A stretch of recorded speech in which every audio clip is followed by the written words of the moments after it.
Well, hello everybody out there that I cannot see across the internet. Welcome to Freelancing for Illustrators. We have Ariella Husman.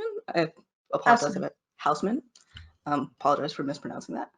And Bruce Bernizzi. Do you want to introduce yourselves and talk a little bit about your work?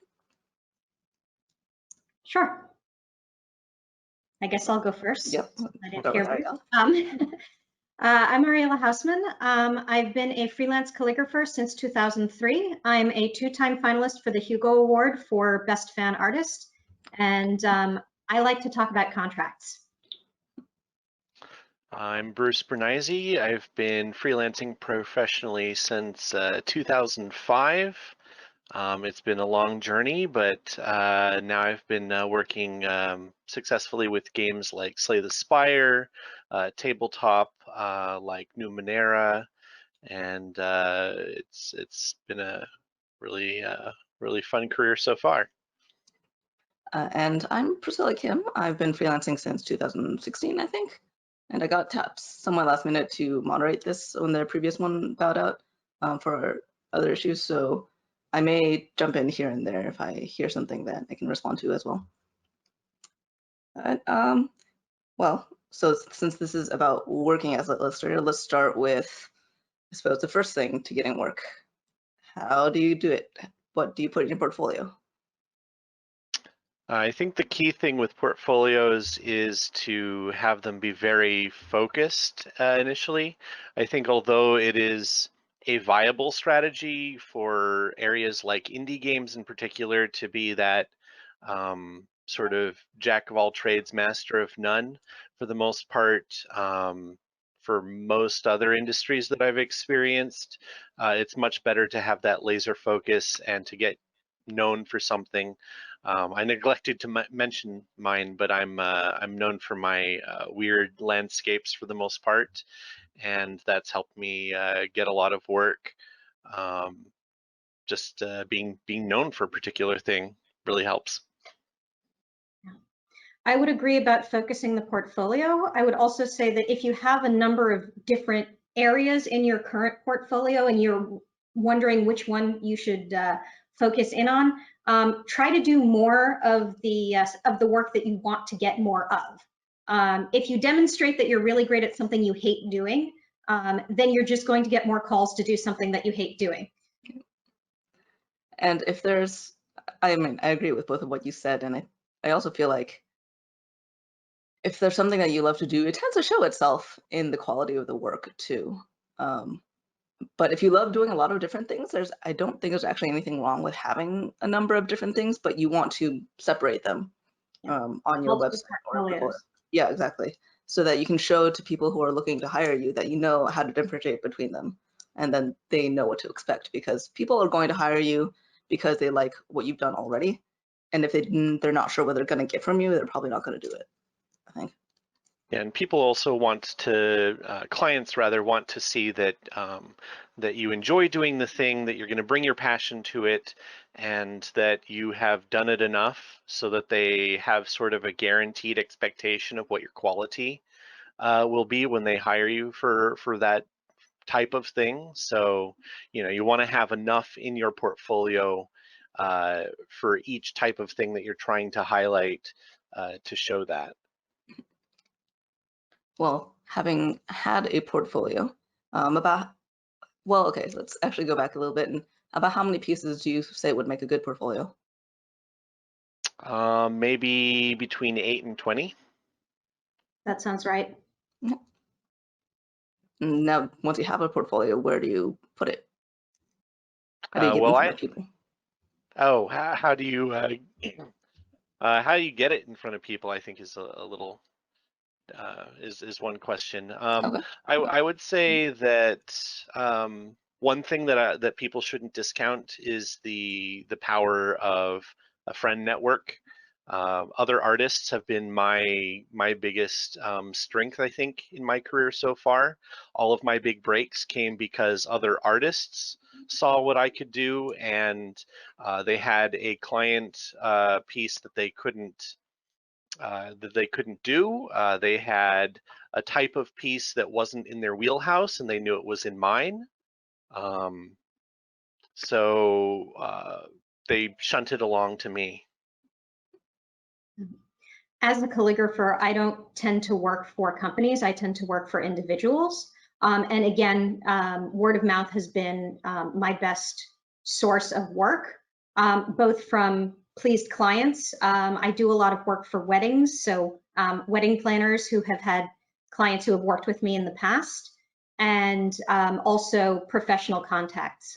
If a colleague of mine gets a commission inquiry that they can't fill, for whatever reason, then they frequently pass it on. Awesome. I would say that's my number one place I get work as well, just word of mouth and friends, recommendations particularly.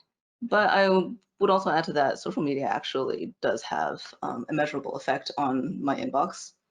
Not so much that I put all of my effort into social media alone, but you do things on Twitter, you do things on Instagram. I guess there are other avenues as well. I suppose TikTok and Facebook. I hear Behance is actually becoming more of a thing lately, but I think that's maybe a different field than either of us work in, so I'm not that familiar with it. I definitely agree that this is not really a field where you want to just like make it and they will come. You need to actually put yourself out there and be more than just a hermit artist in a cave. Because you might make amazing work and then eventually find jobs, but you don't want to eventually find jobs. You want this to be a sustainable thing. And that means sort of casting your art far and wide so that people will find it here, people will find it there, people will find it all over the place, and it'll funnel them back towards your portfolio and towards your contact information so that they can get to you and get you those jobs. Please, for the love of God, watermark your art. I'm not terribly great about that, but yes. Well, how do they find you if they see your art and it's not watermarked? Yeah, it would definitely help if people share it, and I'm sure they do. I'm a little lazy on that particular one, but I don't know. I guess I've also been lucky enough to be able to be lazy because my other methods have worked so well for me so far. But yes, don't ignore any avenue like that if you can help it, especially when you're starting out and you don't really have a customer base yet. Are there any other avenues that you think someone could also look into? Because I know different avenues work for different people sometimes. Well, as far as like social media, I've put a lot of effort into Facebook, and Facebook seems to be on the decline. But I think for a lot of younger artists, it's a good idea to remember that your client base is probably a little bit on the older end. A lot of those art directors and people who make hiring decisions are more familiar with Facebook. I've started to get into Twitter and get some clients that way. So I think the way that Twitter is set up is maybe a little bit more helpful, but in terms of the overall community and the types of people you might want to reach, Facebook is still a little bit better. I would recommend against spreading yourself too thin. If you have 6 gajillion different social media profiles, you're not going to be able to keep up with all of them. It's better to pick 1 or 2 or even 3 and really focus on doing them well, rather than having what amounts to a lurker profile, which people will find empty or poorly maintained and conclude that maybe you're not working anymore. That's a good point, for sure. Yeah. I think for me personally, I tend to be most active on Twitter. And I actually have found engaging with hashtags and trends to be of use. And also, there's a fair number of art directors, particularly publishing. Twitter seems to be fairly active, who will put out a column to be like, hey, I'm looking for this kind of thing, and ask for submissions that way. Which actually brings me to, if you're looking into publishing, mailers are apparently still effective, like postcards. If you mail it, if you can find mailing addresses or the emails of art directors and mail your work specifically to them, that's also a way to get your work in front of the eyes of people who are hiring. Mailing physical mailers might not be good at the moment if you only have True, access yes. to their company address. In the they're not times of gonna yore, they're not gonna see that for a while. I when was the gonna world say was normal. one of the other really key things for me that isn't maybe applicable until this whole COVID crisis recedes is in person just means so much more than digital. Like, we're very used to working in this digital world, but meeting people in person, in fact, meeting them multiple times, is probably the strongest guaranteed way to get people to feel like they have some familiarity with you and just interest, beyond beyond the sort of shallow interaction that often happens in internet Mhm. relations. Actually, bouncing off of that, conventions actually, Mm. obviously not really happening this year, but they've been historically a very good place for me to find work because if they could be a specifically focused convention like Gen Con, or there's a lot of writers at Dragon Con, for instance, who would go around and maybe they're looking for a cover or they're looking for interior artists for their game, or people are looking for artists to commission for characters. They will often go look through the artist alley and want to, hey, I like this person's art, and pick up a card. So, Fan-run conventions are frequently much less expensive to attend than professional conventions, and there are plenty of professionals who work there too, frequently from the smaller presses. So don't discount fan-run conventions when they come back. local conventions are really good too, similarly. Yeah. Which can be fan run or smaller, but just having that that additional cachet of, hey, I actually live in this area, can be nice for some attendees and people who are looking for work like yours.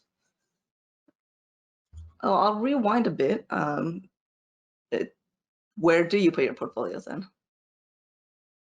My website. Yep. Are there good sites for this? I've used Wix and I'm currently using Squarespace. I think they're probably both pretty good answers.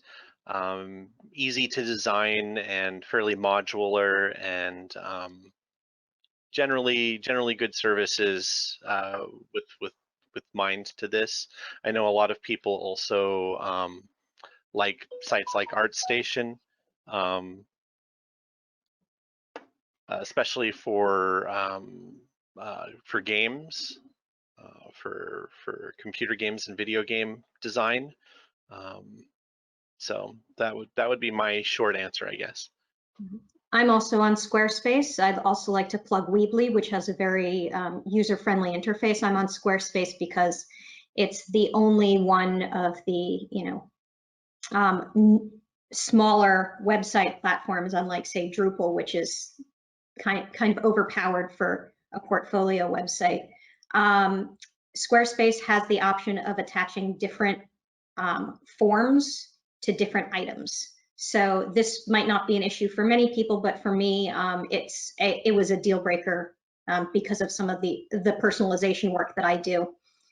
Being a calligrapher, I needed to be able to attach different personalization forms to different items. Mm-hmm. And that totally makes sense, given it kind of depends what your needs are, can dictate what sites work best for you. I think you mentioned ArtStation. It's great if you're doing digital art and looking to those venues of digital media and entertainment. I mentioned Behance once. That's probably stronger for graphic designers. And then Instagram, obviously great for just building a following, but not necessarily great as a portfolio space, considering you have to keep updating. I personally use Squarespace just because it's easy and it just allows me to make a really clean gallery of here's my work, here's my email up top, real big, and have everything linked to that and have all my links out to everything else from there. Yeah, actually, very similar for me.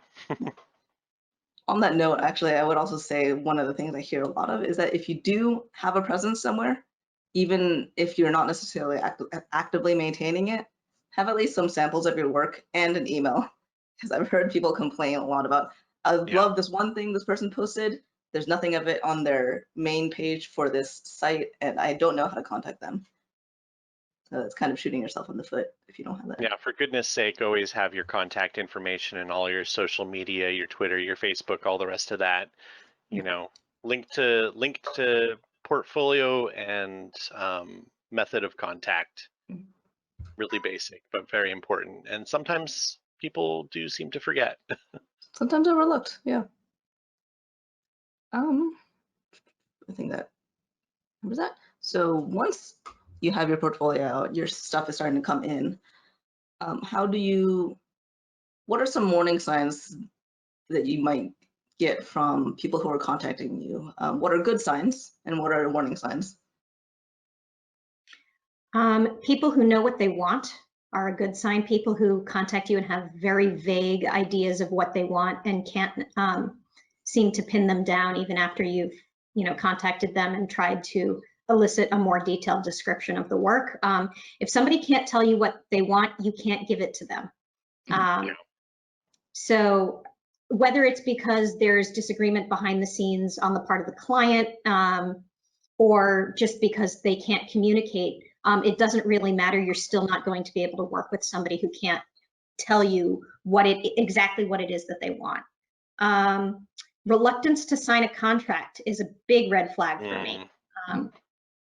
Always sign a contract, yeah. Yeah, always sign a contract. Always make sure that your contract covers both expectations of what I'm sorry, I'm getting way off topic here. No, keep going. Okay, so yeah, I bang on endlessly about contracts because basically you shouldn't work without a contract unless you're willing to get stiffed for the entire fee.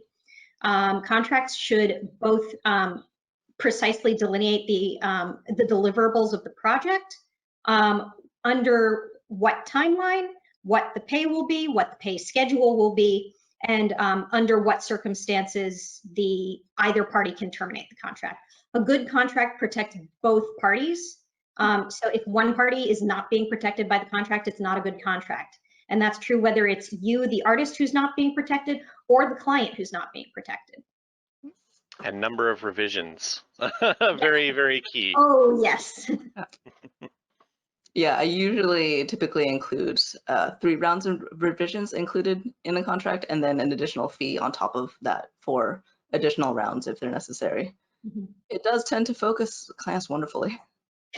Yeah. My solution for that is generally that it's not so much that there's rounds of revision, it's that I show the project at certain stages as I go along, and there's always a proposed final stage where it's like, okay, anything that you need to change here, like tell me now or forever hold your peace, because after this, every additional revision is going to incur a small fee, additional fee. So yeah. Yeah, I also include late fees if the client is late getting source material to me, because I can't meet my deadline if they're not meeting their deadlines. Sure.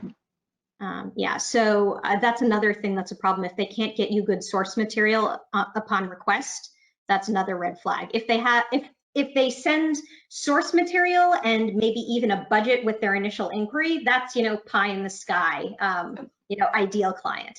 Yeah.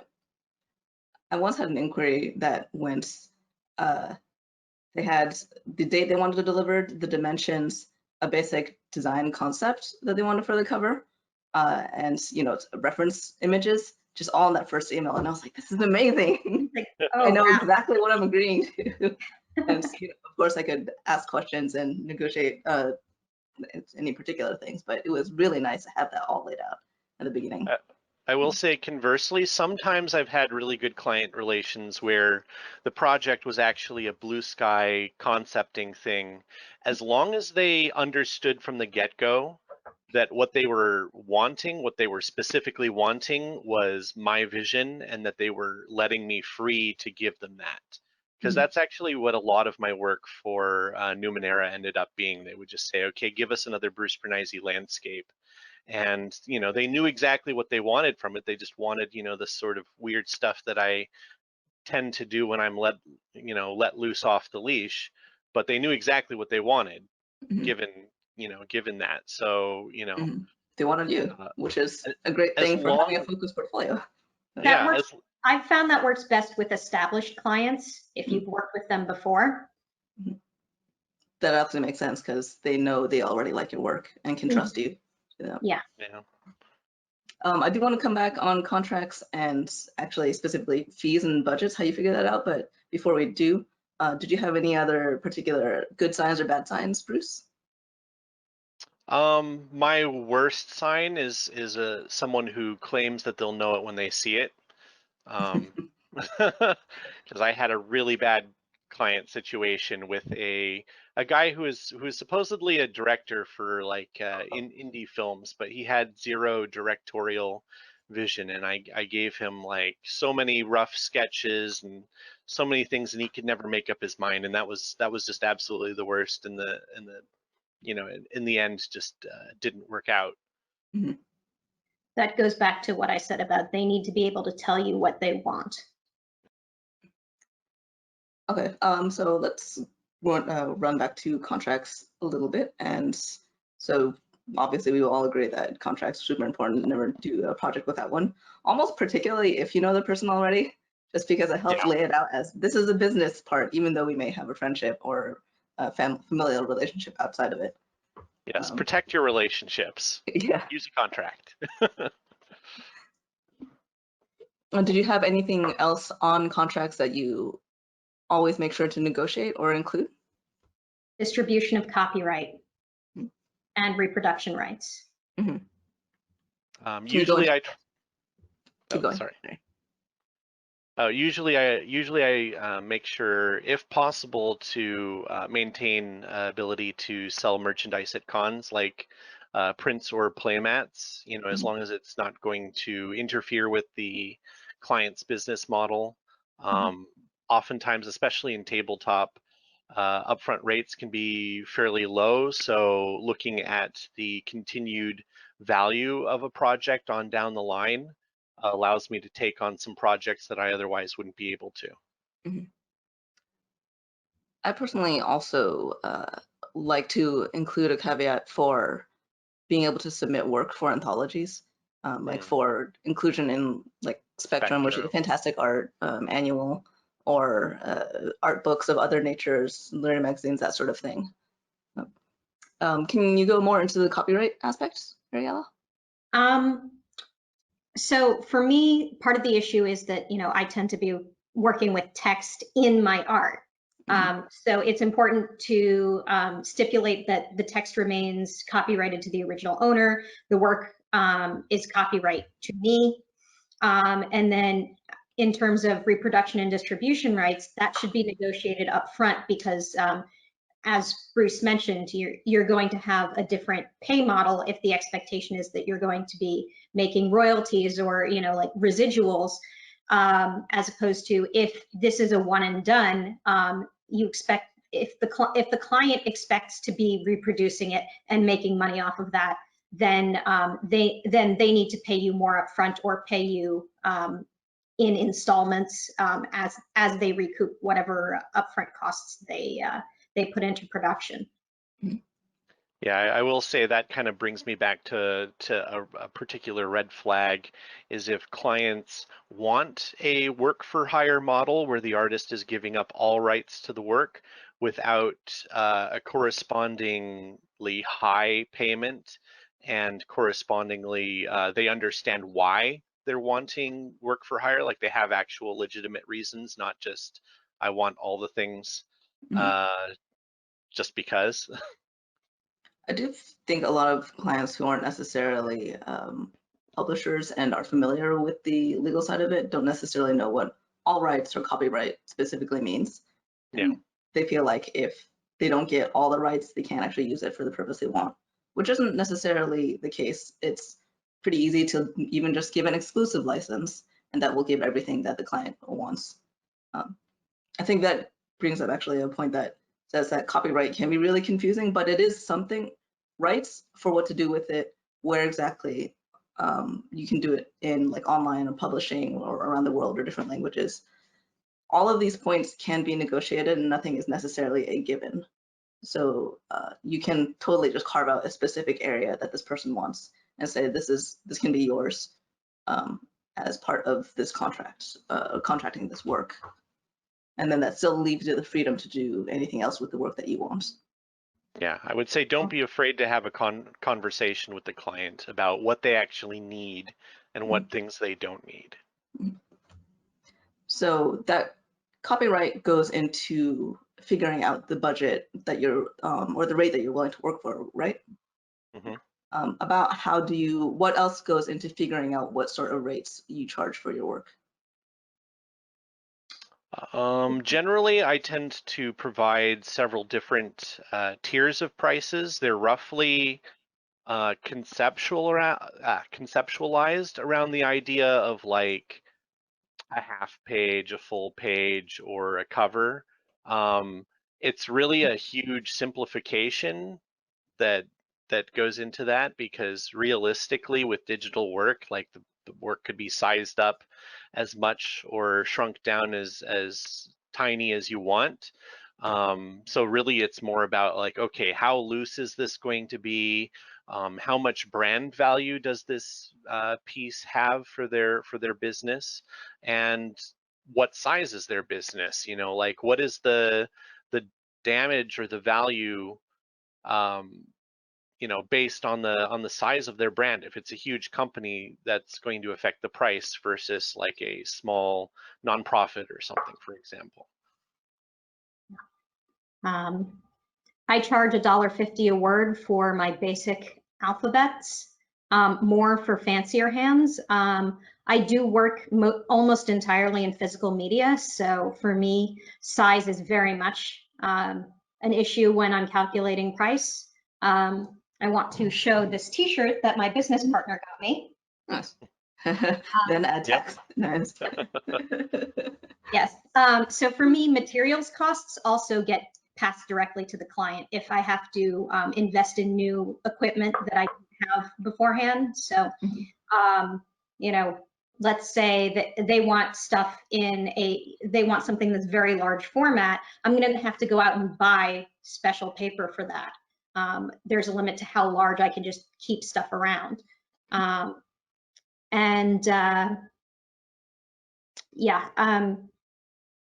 In addition to pricing per word, I also have a general base layout fee that covers not only the calculation that goes into figuring out how to fit text in a space, which can get extremely mathematical, but also that covers my time that I expect to spend conversing with the client about their needs.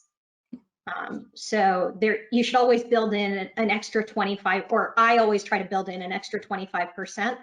And then sometimes if a client is super good about communications, I'll knock a little bit off of their last deposit. This is your discount for being a good client to work with. Yes. Likewise, there's often an increased price for clients who right off the bat seem like they might be a bad client. Yep. There's definitely I definitely have times where I'm like, how much do I actually want to do this? And then if I don't really, but I could be persuaded by a certain rate, then I'll charge that rate. Yeah. Because it's basically the point at which you would be okay working on this thing. And sometimes that rate is really low because it's a thing that you really absolutely love and it's cool, or you get a lot of freedom to do it. And so, but conversely, sometimes it's really high because maybe it's a rush fee, they need it in like a week, or maybe it's not something you're particularly interested in, but you can do, or other such factors. Something that's outside your wheelhouse, so you won't be able to put it right back in your portfolio to other clients. Or maybe you don't have the rights to sell it, you know, at cons or license to anyone else, or they want all rights, then that would conversely charge higher, etc.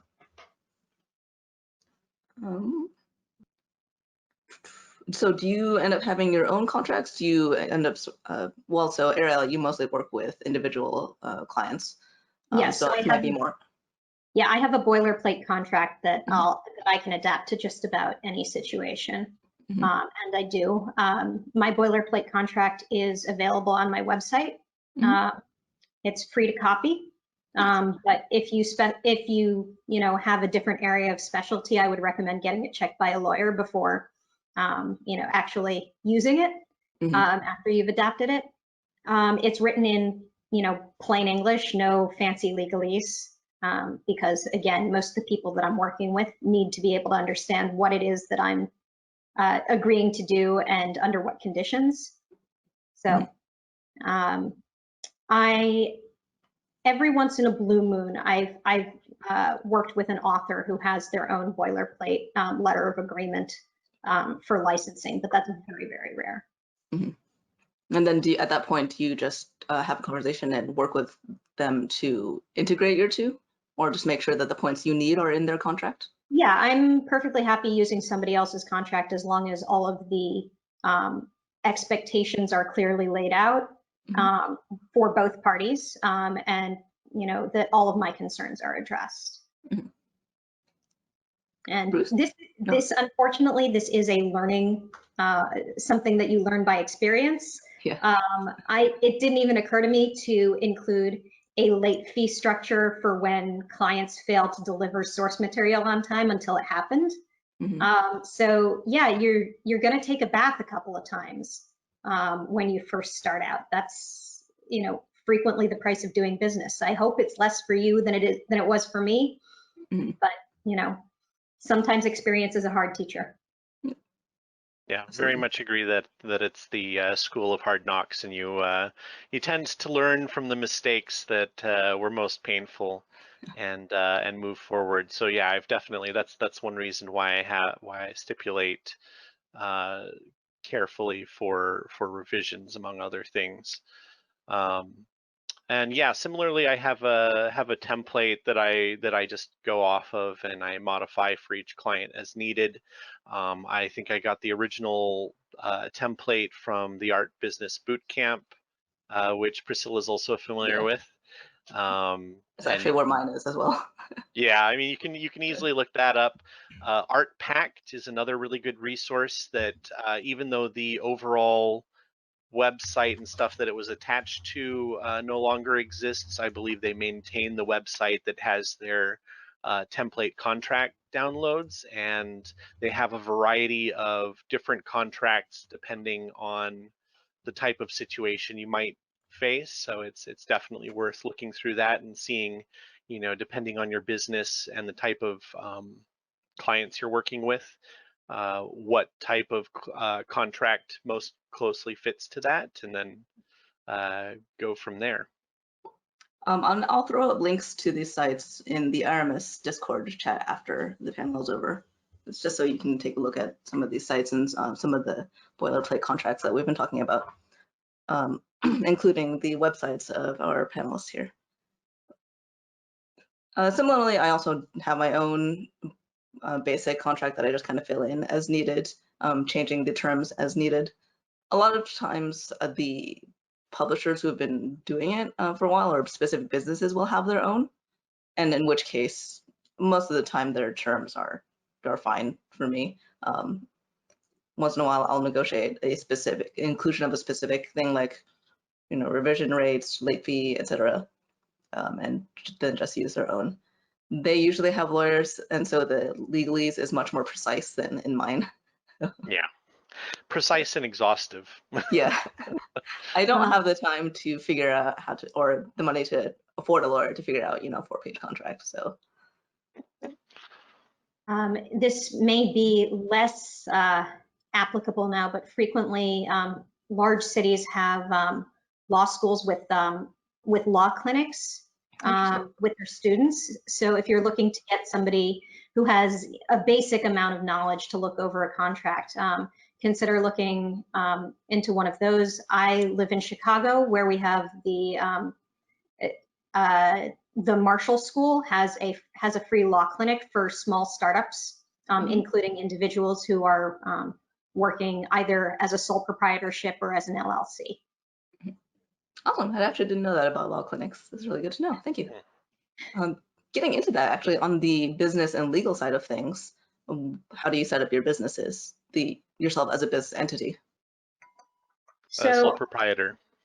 Yeah, I operated as a sole proprietorship for a number of years, and then I incorporated as an LLC to give my business partner a share in a proper share so that we would be partners rather than her being my assistant. We work this way because of the particular ins and outs of Jewish marriage documents, which are kind of our bread and butter. So it makes sense for us to have an LLC so that we're both not equal. We split it 70-30 just to reflect the amount of work that's done. But incorporating that was, just a matter of filing with InkFile. It wasn't that complicated. Interesting. Love it. Yeah, I've done a sole proprietorship, which is probably the easiest form of setting yourself up as a business entity, along with registering for in the US, a tax ID number or an employment income number, which is basically acts like a social security number for businesses. And that way you don't have to give out your actual SSN to companies that need, a W-9 form or that sort of thing. Do you think, from what I hear from lawyers who have spoken on this, an LLC is the smarter option? But I didn't think it was necessarily that easy, so I didn't want to look into it just yet. But it sounds like it's actually relatively simple. I mean, it was relatively simple. We have a very simple business model. But again, the only reason that we did it was so that, partially it was to insulate from any sort of legal blowback. Right. If, that's never been an issue, right? But Right. in theory. And then the other thing was because we wanted to be partners as opposed to, me and an employee. Right. From what I understand, and I'm not a lawyer, for viewers, there's the sole proprietorship, or sometimes known as the doing business as, which I think is the same thing. Don't quote me on that. I think they're separate. Okay. When I first set up, when I was doing a sole proprietorship, I had to file for a DBA separately. Okay, so it might be a different thing, or it is a different thing. Whether you necessarily need it for sole proprietorship, that actually might be the case. case. It's just your name that you're working under, then you don't need a DBA. That makes sense. Okay. That makes sense. Yeah. Yeah. And then there's an S corp, which I believe is a variety of an LLC, and then the full limited liability corporation. Beyond that, I don't know that there is necessarily a lot of other company setups that are useful for an individual pursuing a freelance career.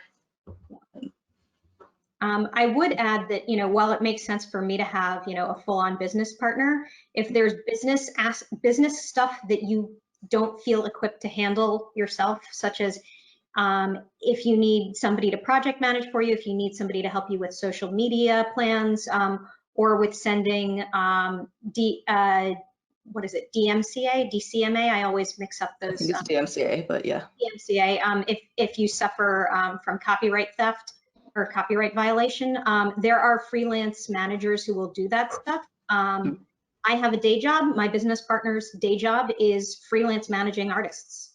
So there are people out there who can take some of this stuff off of your plate if it's really becoming prohibitive. I know in California specifically, there is a company that actually specializes in handling business setups and tax prep for creative individuals who are freelancing and doing their own thing, which I think is like $200 a month or something. But it does tend to be most cost effective for people who are making about 6 figures before tax and before expenses. So it's not necessarily useful for everyone, but it's an option if you're doing very well in conventions and freelancing. But, so having gone from businesses, taxes. Most favorite. How do you deal? I hire hire a professional. I mean, obviously, like when you're first starting out, you're just getting like a couple clients here and there. Like you may not jump on the professional immediately, but as soon as you can afford to do so, I highly recommend it. And if possible, find somebody who has experience with small creative businesses, because it is an area of specialty, and your garden variety, H&R Block tax preparer is probably not going to have the knowledge to really help you out properly. Mm-hmm. Yeah, when I needed one, I reached out to other freelancers to see who they were using and get some recommendations first. Mm-hmm. Same. Although I think from what I've dealt with as a sole proprietor, you don't necessarily need to do a different thing for your business versus yourself. Your personal taxes is just all one, which is one of the simpler aspects of being a sole proprietorship. Estimated taxes also. Do you want to talk about that? Well, that's a thing that I didn't know existed off the bat. So anyone watching this, now you know they exist, and now you need to prepare for the fact that they're gonna want some upfront money 4 times a year. Mm-hmm. I do I do that once a year. I have a day job, so Right. That makes sense. this is, a small enough portion of my income, and it's small enough overall that I don't need to do it 4 times a year. Makes sense. I did it, like the first 3 quarters, and then I got, a message from the Illinois Department of Revenue saying, you can stop now, really. Wow, that's the first time a tax service has been like, stop paying us money, please. Just do it all at once. Actually, there was a quick point. I think for when you're just starting off, I think it still just counts as a hobby if you're not making more than what, 3,000 after expenses a year. So you don't necessarily need to worry about dealing with that as a business or anything else of that sort beyond before that point. Yeah, there's definitely some things that are going to change as you transition from it being a part-time source of income to being a full-time source of income. That's definitely been an interesting learning curve over the past like year and a half, I think, for me. There are definitely things that I wasn't paying attention to or didn't really know about until this point. So. Yeah. And so I'll just go into this a little bit for people who are listening. Estimated taxes is essentially paying your tax what the government thinks your tax burden will be upfront 4 times a year. So based on, usually I think it's based on your last year's tax return. They'll think, hey, you made this much, so you'll probably owe this much over the year, and you pay that in you report you pay how much you will probably owe 4 times a year, which, because if you're a freelancer, your income can vary hugely from quarter to quarter. Sometimes it'll be a lot, sometimes it'll be a little. I would also say, how much do you set aside money for taxes specifically, or do you just have to use it and then face the music when tax time comes? I don't set aside money for taxes ahead of time. I've got a large enough savings, I guess, that I'm not particularly worried about, ending up in a jam. If you're kind of living in more of a paycheck to paycheck kind of scenario, you might want to be more careful about that because you're not going to want to misestimate what you're ending up with your tax burden and then end up with a huge bill off the end of it. I have the luxury of not touching last year's income until I've done my taxes because I have a day job. So I don't start paying myself until I've done my taxes for the previous year. So I'm essentially 1 year behind my revenue. Mm-hmm.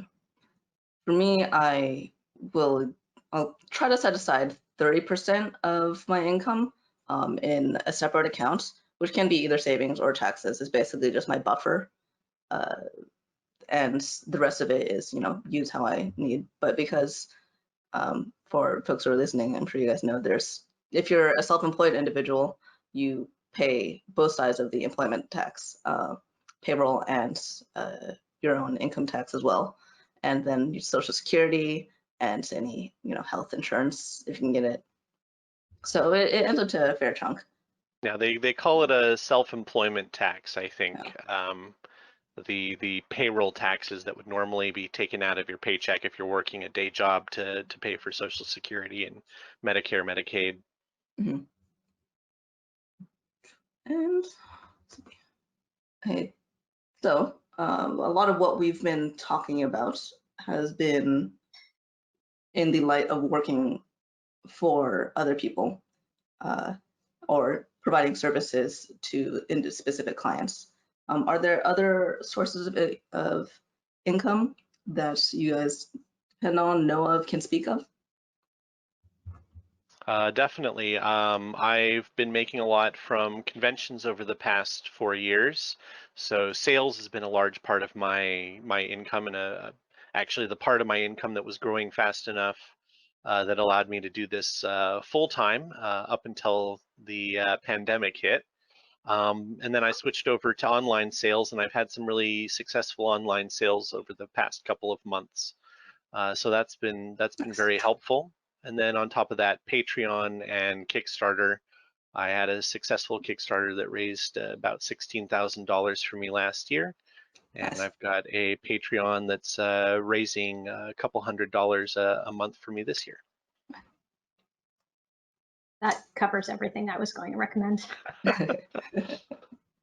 So, yeah, I mean, I don't really, actually, I think the only other thing I could maybe add is it's not a huge part of income, but occasionally someone, a magazine or project client will come along and want to use something that I've already made, which is nice because Licensing. then, yeah, you just license out. If it's available, you have the copyright and you can legally actually let someone else use it. You can license it out, and it's additional money on top of whatever you've already made from it. One thing I will recommend for artists who are just starting out is, since you're making a lot of portfolio pieces that are not owned by specific clients, you might consider having some language on your website saying this piece is available for licensing. So when people are looking at your portfolio, they might consider hiring you for new work. They might also consider just licensing work that you did for yourself for your portfolio. And that could be an additional great source of income. And I do think, given the pandemic, it's probably important to note that particularly if this is your main source of income, being freelance or working for yourself, it's important to vary your income streams and have a lot of different things coming in from various sides, because you never know when a worldwide event will knock out an entire leg of one of your income streams. Yeah, there's an awful lot of people. I know particularly the crowd that Priscilla and I run in, who rely a lot on conventions for their income. So I felt very lucky that I had maintained my freelance leg of the business, as well as online sales and things of that nature, so that when this hit, and with relatives in China, I had a sense ahead of time that it was going to hit. I was able to pivot to something that's a little bit more sustainable for these times. Nice. And there's certainly no blame on anyone who didn't predict that this was coming, because no one could. But it is nice to be able to have that resiliency to weather shocks like that. Yeah, I think even in normal times, you never know when, like when a client might go out of business, or a client might switch to a different IP that doesn't really fit with what you're doing. Any number of reasons, things that you are relying on for your income could go haywire. So having those other options to be able to turn to makes a big difference, I think, for artists and creatives. Although I suppose for calligraphy, people are always going to be getting married. So People aren't sending out invitations anymore. that's true. See, trends change, right? So you always have to look for new applications for what you do. No, that kind of goes into the fact that it's just a hustle in general. How do you keep up? Do you block out times for yourself to recharge? Or I think we are about to close as well, so we can close off the session with this. How to keep your sanity. I'm very bad at this part. Yeah. Yeah, I could be much more organized about how I separate my fun time from my business time, and maintaining some time for family, and some time for unwinding. I definitely think it's very important. I think unconsciously my model tends to be, I work for a few hours, and then I get up and I go do other things, and then I come back and I work for a few hours, and it's not like a solid business day kind of situation. I think for my mental health and for my hands health as I'm drawing these things, that's what tends to work for me. Mhm. That actually does it for me as well. I just don't tend to focus very well for 6 to 10 hours at a time unless I'm Yeah. actually crunching toward a deadline. And then if I do that, then I have to recover for a while. So it ends up working out the same either way. Well, I have a 9 to 5, so this is all happening, in off hours for me. And I'm currently in a bit of an artistic slump, in part because I was burning the candle at both ends and in the middle too. And at some point, your brain and your body call in the debt. Yeah. And honestly, I know it's hard sometimes to turn off, but it is really important, if nothing else, to be able to fill those internal creative reservoirs again. So one relevant last thing to mention is that since you're running a creative business, many art books and games and things are tax write-off in the sense of reference and research for what you're doing. So maybe make use of a few of those things once in a while to recharge as well. you can write off a lot more than you might necessarily expect when you're in this sort of industry. All right, so I think that is the time that we have, and thank you both for joining us and talking a little bit about the business side of being an artist and a creative. My pleasure. Thank you for moderating. Yeah, Thank and you all. if you want